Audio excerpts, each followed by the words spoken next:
Good afternoon, everyone. Thank you for joining today's presentation. My name is Grace, and today we will be exploring English learner education in Arizona's structure, English immersion, and best practices. This session is aimed at providing professional development for classroom teachers in Arizona, particularly those working with English learners, or ELS.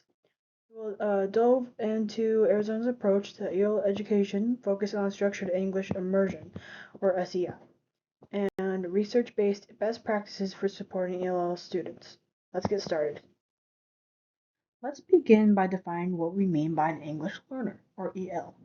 In Arizona, an EL is a student whose primary home language is not English and who has not met the proficiency standards on the Arizona English Language Proficiency Assessment, or AZLLA. This assessment is key to determining EL status, and it is reassessed annually to track the student's progress in acquiring English. And understanding this definition is fundamental because it sets the foundation for how ELS are identified and served in our classrooms. Arizona's EL population is diverse, and it's important to recognize the variety of languages spoken by our students. While a significant number of ELS speak Spanish, there are also sizable groups speaking Navajo, Somali, Arabic, and many other languages. ELS makes up about 8 to 10% of Arizona's total student population. This percentage may seem small, but when we look at the urban versus rural divide, we see that many schools in urban areas serve large numbers of EL students. Rural schools, including those on tribal lands, also have a significant EL populations. Understanding these demographics helps us tailor our teaching strategies to meet the needs of all students. Structured English Immersion, or SEI, is the primary method Arizona uses to teach English learners. SEI focusing on helping EL students acquire English through explicit instruction in grammar, vocabulary, and English usage. The key element of SEI is all instruction is conducted entirely in English.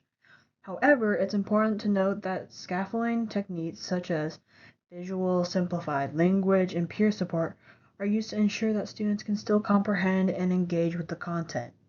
SEI is distinct from other models like sheltered English, which may include more native language support. This makes SEI particularly focused on immersion in the English language. Arizona's approach to teaching ELS is built around four key principles. They're designed to support both language acquisition and academic success.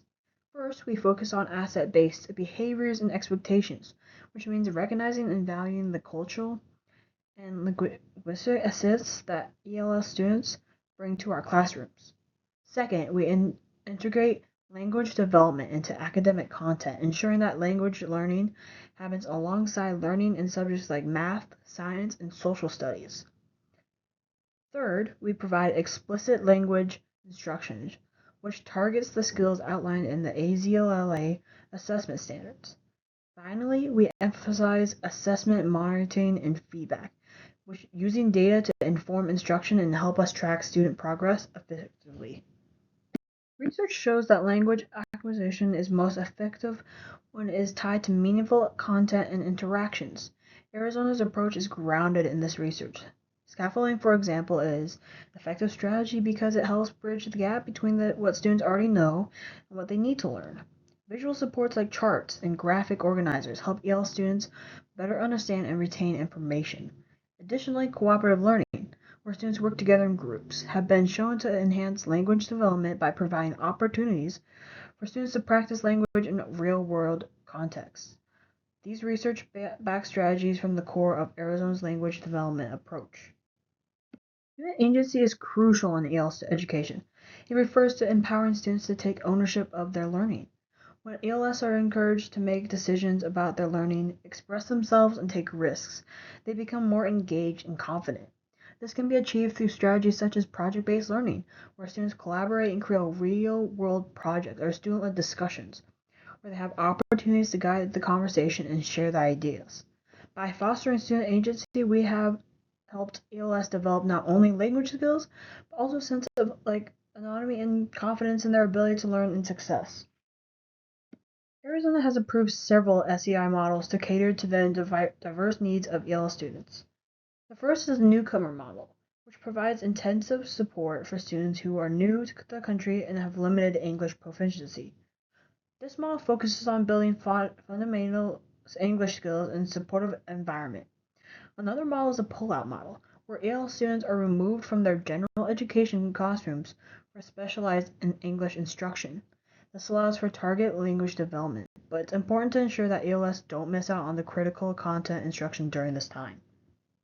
Moving on to the next set of models, we have the 2-hour model, which dedicates 2 hours per day to English language instruction. This model emphasizes grammar, vocabulary, and conversational skills, ensuring students that have the necessary foundation for academic success. Lastly, the 50-50 dual language immersion model allows students to spend half of their school day in the English instruction and the other half in the native language. This model supports bilingualism and biliteracy, and while it requires a parental waiver, it can be a powerful option for fostering fluency in both languages. It's essential that we as educators ensure EL students have equitable access to rigorous academic content. By using Arizona's research-based principles and SEI models, we provide ELS with the opportunity to thrive academically. Supporting ELS is not just about the language development, it's about helping them grow academically, socially, and culturally.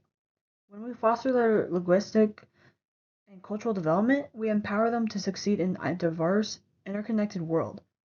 This approach ensures that all students, regardless of the language background, are equipped to meet academic standards.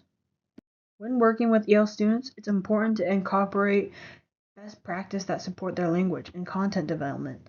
Scaffolding is one of the most effective techniques. This might include using graphic organizers to help students recognize and visualize informative sentence, and stems to guide their responses, and visual aids like pictures or diagrams to make abstract concepts more concrete to say.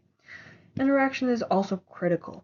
Group work, peer tutoring, and opportunities to discuss is just allowing the students to protect and practice their language in a collaborative setting. Finally, ongoing formative assessments, such as quizzes, observations, or peer feedback, are very necessary to gauge student progress and adjust instruction accordingly.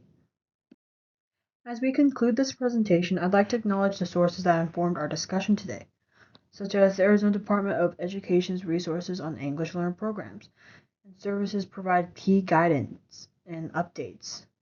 These articles that are listed have helped and ensured just the encourage and the theories and the outlines to practice behind successful EL education. I encourage you to review these materials for further understanding and to deepen your practice as educators working with EL students. Thank you.